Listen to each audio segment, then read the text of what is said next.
was the reason. Anyways, another great game. Actually, I thought this was my favorite game, was Clippers-Suns. Mm. Clippers-Suns, I was sitting here on Friday talking about how the Suns just had all that star power with Kevin Durant and Devin Booker, and the Clippers are missing Paul George, and this might be a 5-game series. You talked me out of that.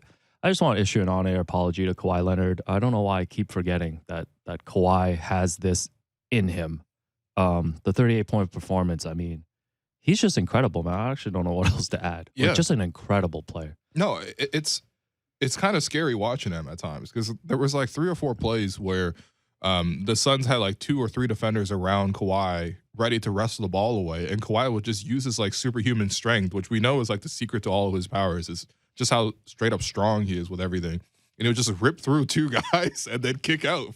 He had a great play late in the game where he did the same thing, and he set up Eric Gordon for a trailing 3. Like he's just deadly, man. I mean, those 2 threes late, obviously, but I like the fact that, Kawhi, unlike other superstars, does not really shy away from taking on the defensive responsibility that comes with being a superstar. And I feel like we got to respect that more and more because, look, offensively, he's excellent, right? But even Paul George talked about it earlier this week in the podcast P with Paul George, which is just a great nickname. Once again, too many pods. Too many player pods. I agree, man. It's hard to keep up with this.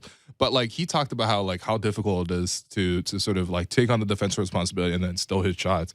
Nothing ever looks that difficult for Kawhi. He's actually just like a robot. But I really respect the fact that he takes on the defensive responsibility because, like, what was cool about this game was watching stars play both ends of the floor. I thought it was cool watching Devin Booker, like, really, really commit and go all out on defense. I didn't know he had that in him. No, he's been very scrappy on defense, like, the last couple of years here for the Suns. But you just don't look at Devin Booker as like a a guy like that on defense. For sure. But I think he took on that responsibility. I thought KD tried to take on responsibility of guarding Kawhi. And I love that Kawhi, there's never any question that he's going to take on the opposing star player. Like, he's not one of those stars where you got to, like, hide him on the other team and say, like, well, we'll put him on, I don't even know, Josh Okogie, or we're going to put him on, like, hide him on issuing, right? Torrey Craig. Like, none of that stuff. Like, Kawhi's going to go out there to get the job done. Let's be clear. All this with a caveat of this is Kawhi in the playoffs because he loafs a lot in the regular season. But that's why he does meatloaf in the regular season. That's why he does Do you remember? Okay, I'm going to use my one Raptors reference. When he was here to play the Raptors earlier this season. Yes. Do you remember how hard he was loafing on the court? Yes. The amount of times where Kawhi would get a steal and then just slow down on the fast break. Like, it was killing you, man. You were like, that's me at work. Like, I'm going to save my best for the playoffs. No, but seriously, though, Kawhi is just like, I mean, just ultimate respect to him and his competitiveness, too, because, he really willed them forward. And, of course, like, they got a great performance from Russell Westbrook in a supporting context. And I thought, obviously, they had enough supporting cast guys step up. Like, Norm, I thought, created his own offense, which was pretty good. I mean, Eric Gordon gave them 19 points. Eric Gordon was knocking down those super deep threes, which is kind of his thing. So, Terrence Mann was nice off the bench. Terrence Mann was nice, yeah. You know what? I even like Zubac, man. I feel like Zubac doesn't get enough credit. Sure. When he gets into these playoff series, like yesterday was 12 points, 15 rebounds. Like, you just need him to play like DeAndre Ayton, like, even in the series. No, but Zubac plays big. Yeah, whereas he does. DeAndre, I feel like, doesn't play big. Yeah, we'll talk about Phoenix in a bit because I'm actually slightly concerned about them. But yes, the Westbrook game, thought we should highlight. So he was 3 of 19 in the game, but just an incredible performance. Like, otherwise, had the 9 points, 11 rebounds, 5 offensive rebounds, 8 assists, 2 steals. This guy had a straight 3 blocks. This guy was drawing to everything on the board. Open-ended straight hand. Forced that turnover on Devin Booker on that final play, right? Stripped him and then was able to throw the ball off him. And it was like at the end of that game, I felt like the Clippers just got like 4 possessions there in the final minute. And they were running that little 2-man game with Westbrook and Kawhi. And I think it was KD. It was KD who like denied Kawhi the ball, and then it was like Westbrook who was doing most of the work. Like, that's as good as you're gonna get from Westbrook. And I think this is all we've always asked from Westbrook. Again, he gives you both. He gives you the terrible shot selection and the 3 of 19, but he also gives you everything else. And they're gonna need this for this whole series. Yeah, I think that for Russ, like, he just plays incredibly hard.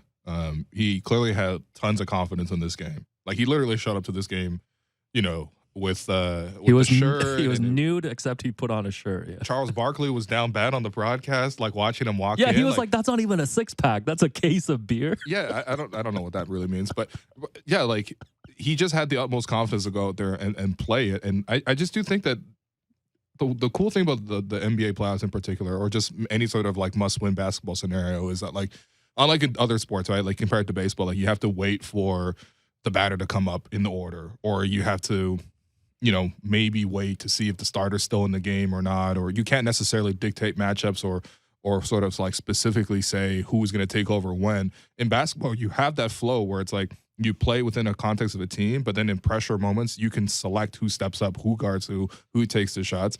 And for me, like, obviously, you don't necessarily want Westbrook taking all the game-winning plays, especially away from Kawhi on offense, but, like, he's not afraid to do it. And I do feel like there's lots of players where you watch them and you're just like, they wilt in those moments. So, no, all respect to Westbrook for playing in this game, man. And like, you know, this is what people have been asking from Westbrook for a long time. Like, you do so many other great things, right? Can we limit some of the stuff that you don't do well, but also bring that energy, intensity, you know, that rebounding, that kind of defense, like that, those are kind of stuff that people have always wanted to see from Westbrook. So I'm really happy he delivered it, man. It was great. Yeah, Westbrook going to give you both, man. He's going to give you the 19 shots and he's going to give you everything else. Yeah. Like, he can't just turn off the shots. I feel like the Clippers have like a coaching advantage too. I feel like Ty Lue did a lot of great things. Like even putting Westbrook on KD to start, like I thought like kind of fueled their defense a little bit. Sure. Not that you're going to stop KD. And, you know, I think you can disrupt him. I thought KD was like quiet for 2 of the 4 quarters. Yeah, and he only took KD only took 1 shot in the final 6 minutes of the game. Yeah, he finished with an almost triple-double, 27 points. That's because you got to run Chris Paul, DeAndre Ayton, pick and roll over and over. Oh my God, 9 rebounds, 11 assists. My concern with the Suns is just I think the continuity and I think the role definition for the rest of the guys is a concern, and I think we need to look at the Suns with just 2 stars. Like, they've got KD, they've got Devin Booker. Chris Paul's still really good, but he's not prime Chris Paul anymore. And what do you have, like 5 points last night? Yeah, I mean, he filled up the stat sheet, but like he was not like, you know that mid-range shot, like that's used to be automatic. That's not automatic anymore. It's just little drop-offs in his game now. And I feel like he could be picked on the other end as well. And like, I just do not trust DeAndre Ayton. Yeah, in these games. So like, if you look at it, they have 2 stars, and those are 2 really good stars. But then the rest of the bench guys, like, I just don't think they've had enough time to like define what their roles are. Yeah, like I'm not saying these are bad players, but it's like when Ish Wainwright comes in, when Josh Okogie comes in, when Terrence Ross comes in, when like Jock Landale comes in, like they don't have defined roles. Like what are they exactly trying to do out there? No, that's fair. That's fair. I mean, this was the concern with any team trying to trade for KD, though. It's like you're probably going to give up a huge portion of your depth to do so, and obviously it's worth it because it's KD. But you'd have to manage the outgoing aspect of it. Yeah, so like, I'm concerned. Miss like a Mikal Bridges a ton. They miss a Cam Johnson a ton. Yeah, I'm concerned. I mean, I thought they missed Campaign too. Just having Campaign come off the bench and like run point. I mean, they had Devin Booker running point, but like I still don't know if it's gonna impact them like this series where they're gonna lose. Because, I mean, Kawhi had an incredible game. Yeah. And I think the Suns are going to get better. They're going to make their adjustments. But I don't know. I don't see the Suns team winning 4 rounds. I just feel like this team has to come together really quick. No, they literally have to gel on the fly. Yeah. Now, of course, for them, that's not like a 1-year thing. Like, they can run it back with the same group, or they can make adjustments. But, yeah, no, there are some real concerns. It is kind of sad watching Chris Paul go 39 minutes, only score 7 points, though. Like, I mean, low-key, who had a better game? Like, Chris Paul or Russell Westbrook? Oh, Westbrook, no doubt. It's not even close, right? No, Westbrook has fingerprints all over that win.